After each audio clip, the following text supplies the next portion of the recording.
Magandang araw po, Grace Farming. Ang gagawin po natin ay ano yung mga pinapakain natin sa ating mga alagang pato, bibi. Ano po?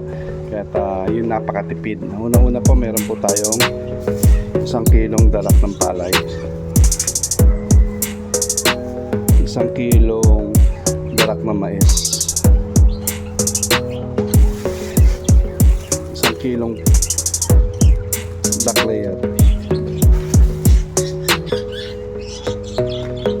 2 liters ng probiotic, no? Tapos meron tayo na hinging sapal ng taho.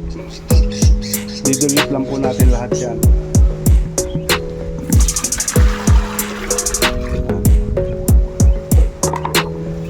Yung back layer feeds.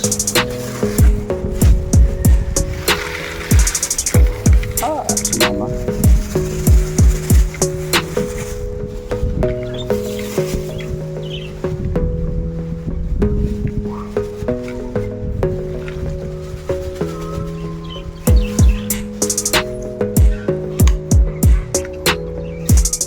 Darak ng palay 1 kilo. Kung meron kayong fermented na gulay, fermented na prutas, mas bababa o mas magle-less yung mga darak na nilalagay nyo. Tapos 1 kilo lang ng darak ng mais.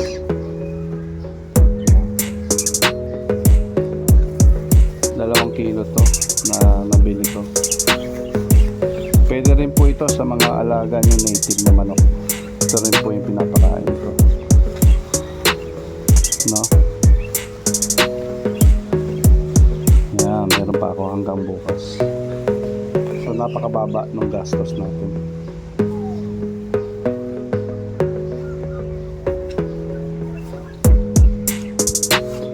Tapos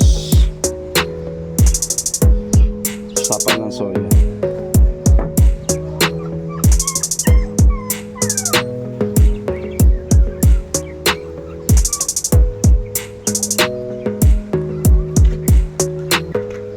Haluin natin.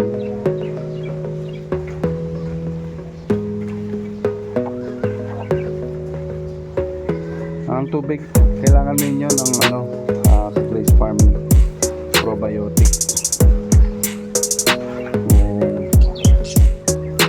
Sa susunod na video,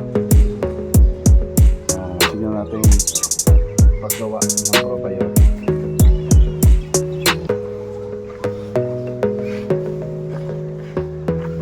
Ayan, may lumalapit na ng black soldier fly, lumilipat-lipat. Gusto nila yung amoy ng probiotic.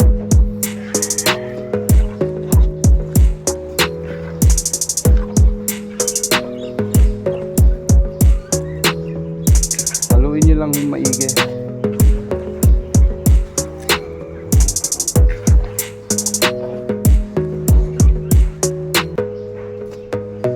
So ayan, may natira tayo para bukas.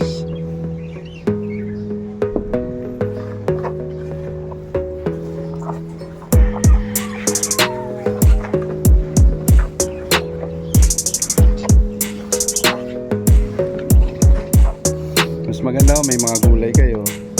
Nandun lang po, naka-upload lang po sa ating social media at saka YouTube channel, TikTok, kung paano paggawa ng mga fermented na gulay. So ayan, pakain na tayo.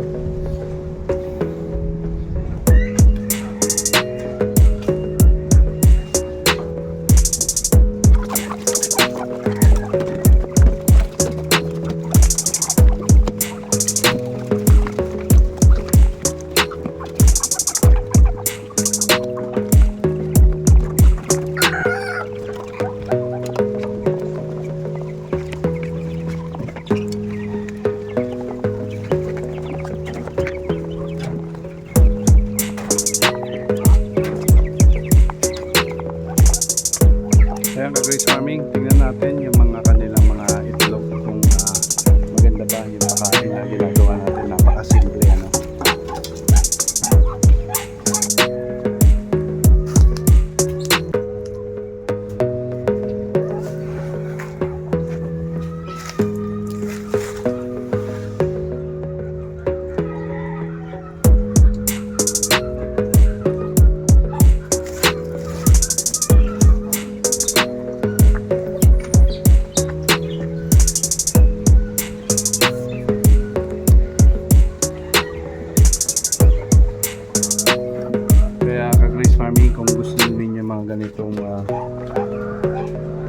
tipid dapat kain pero hindi tinipid sa nutrient. Ang akala ko kasi natin, the more mahal ang pagkain, the more effective, no? Marami ho sa paligid ho natin na hindi ho tinipid pero tipid lang po sa mga raw material. At subaybayan lang po sa ganitong mga channel. Salamat po. The Grace Farming